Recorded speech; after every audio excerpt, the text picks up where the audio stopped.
Well, hello and welcome to I Love Gay at Home. And today we're here with Dana Piccoli. Dana, how are you? It's good. I'm good. It's Piccoli.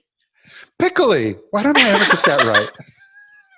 It's You would think okay. with my It's okay. Every day of my life for like my entire life, it's fine. it's Piccoli. Yes, exactly. And how's are you you're in North Carolina? South South. Carolina. And Yeah. how's life down there right now?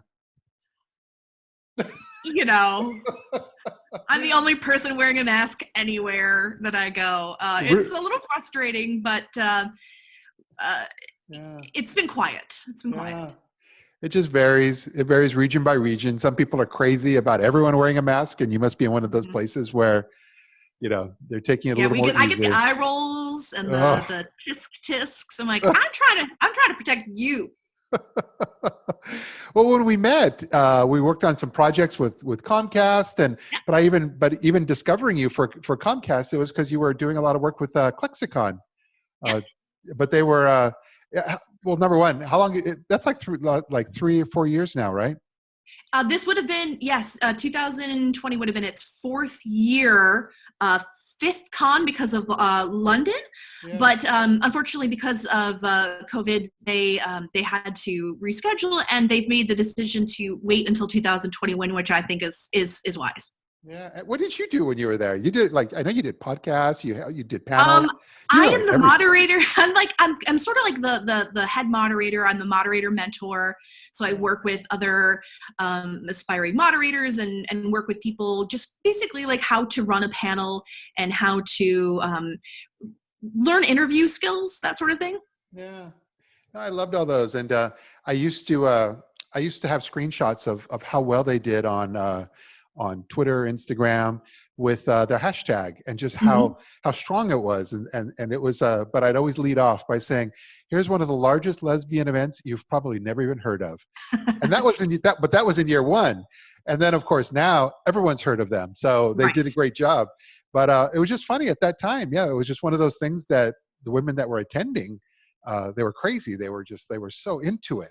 Well, And we had never had anything of the sort, and uh, the queer fandom community is a very special segment of the queer community. And not every queer person is a fan. Not every queer person or LGBTQ person loves television and film and music and all that sort of stuff. Like we all have our different things, and the fandom community has always been very tight. Because of social media, especially from, I'd say, like the Glee, Pretty Little Liars years on. Before that, we found ways to find each other, but social media wise, I'd say like that is was really kind of like the crux for us. oh yeah, I discovered a lot. I think that's even how I found Klexicon was just hashtag gaming with a Y, and then the other with hashtag gay geeks and everything in between, and all those kind of created this one large community of fandom. But there's so Mm-hmm. many subsets. I was at a bar in New York right before New York closed, and I accidentally ran into the Star Trek, the LGBT Star Trek group, and they were all back there. Getting ready for an event. I'm like, wait, I know exactly who you guys are because I have seen you on social media in the world of fandom. Yeah, That's it's crazy. that's where I cut my teeth. That's where I live. I'm still very invested in the fandom world. I think it's I mean, everyone has their issues, you know. Every group has their issues, but I still have a very big soft spot in my heart for queer fandom, and so Yeah. that's why I'm still going strong there. What, like 10 years later? I love it. Well, what are you doing? In between all that, you and I have been at various LGBT travel conferences over the last few years. That's kind of up until everything kind of stopped in Right, March. right. I But had a whole bunch of stuff planned, and but that's been doing really well for you. Yes, I mean you were in yeah. Brazil and a lot of other places. Yes, I've been traveling. I traveled a lot last year. I had a few different things already on the docket for this year that unfortunately had to get canceled. But I am what am I? I am a board member, an advisory board member. That's my title, an Yeah. advisory board member for Fab Stays. And so I actually met Robert, who runs Fab Stays, at the same conference you and I saw each other Yep. a couple years ago, and been working with him, and excited to see what happens when we're finally able to stop dreaming and start, actually getting back to traveling. Yeah. Robert and I are doing a presentation next week together with someone else about just, how to utilize social media in 2020. Mm-hmm. But the whole idea is we've got time. Many of us have time on our hands now, or it's a good time to kind of learn some new skills or brush up on some things. So he and I and one other are going to lead that, which will be kind of fun. But I see something behind you there. Queer Media Matters. What's that all about? Yes. So Queer Media Matters actually just launched today, and it is my site. I am finally my own boss. I am the editor-in-chief of Queer Media Matters.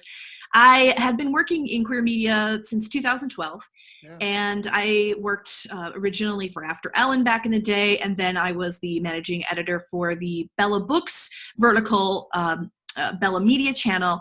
And I just decided a few months back that it was something that I really wanted to do, was to just get back my passion for media, and just kind of do it my own way. And so this site is not just going to be queer women centric. It will include LGBTQ men and non-binary folks. I really want to be able to cover trans characters and storylines and creators a lot more than I have been able to in the past. So I really just want to bring everybody together because it's hard to find sites that have something for everybody. They either tend to skew really male or skew really female. And I want to kind of give everybody something, because we're all one big family in my world. Well, especially now, because as we know, none of us knows what this is all going to look like on the other side, as far as, and especially where queer media is going to fit in. What is it going to look like? We haven't had an easy couple of years. No, but it's been crazy because if you talk to influencers, their whole world has just dropped off the face of the earth, because everything was based upon destination marketing or products, just kind of right. Flying out, putting that inspiration behind it, and all that is just kind of dried up. So it's like, what is that going to look like when it reemerges? Right.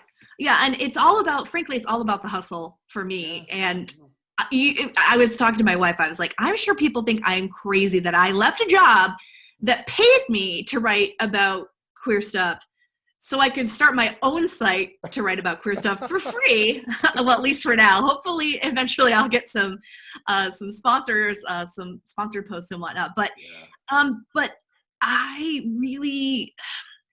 worked really hard. We talk about, I worked really hard on my brand and like who I am as a person is, and my brand is a reflection of that. And it's really important to me to have the freedom to say and to do and support the things I need to. Yeah. No, I will tell you from firsthand experience, you're in the right direction if on Sunday night, you've had a nice quiet weekend, you've tried to take some time off. And on Sunday night, you're sitting there on the couch and you're just very excited for Monday morning to start. And when you feel that, you're like, yep, I'm in the right direction. I've made the right choices. And sometimes that's all the difference in the world. Yeah. I'm busier now than I was before all of this. It's crazy. Yeah. And, I also work for Olivia Travel. So I've been doing, working with Olivia. I am one of the producers of their At Home with Olivia series. Oh, We've had dozens of amazing women musicians and comedians and health and wellness people come and do virtual live shows and workshops for us. And it's just been an incredible community-based experience. Yeah, that's excellent. Well, I love all that. I love to see how you're adapting to keep yourself out there and relevant during this, this turbulent times. And we're going to see, I look forward to when this is all behind us, and I look forward to seeing you on another panel here at one of our upcoming travel conferences. I hope so. I know. Maybe in Vegas when we're for community marketing, if that since that's far enough away. And keep your eyes open for queerandfar.com, which will be my specific travel site, which will launch when things are a little bit more, travel-y. But it's already ready. It's ready to go. That's excellent. Well, I look forward to seeing all this. So it's great to see you here, and I look forward to catching up with you in the real world. All right. Take care. All right. Thanks.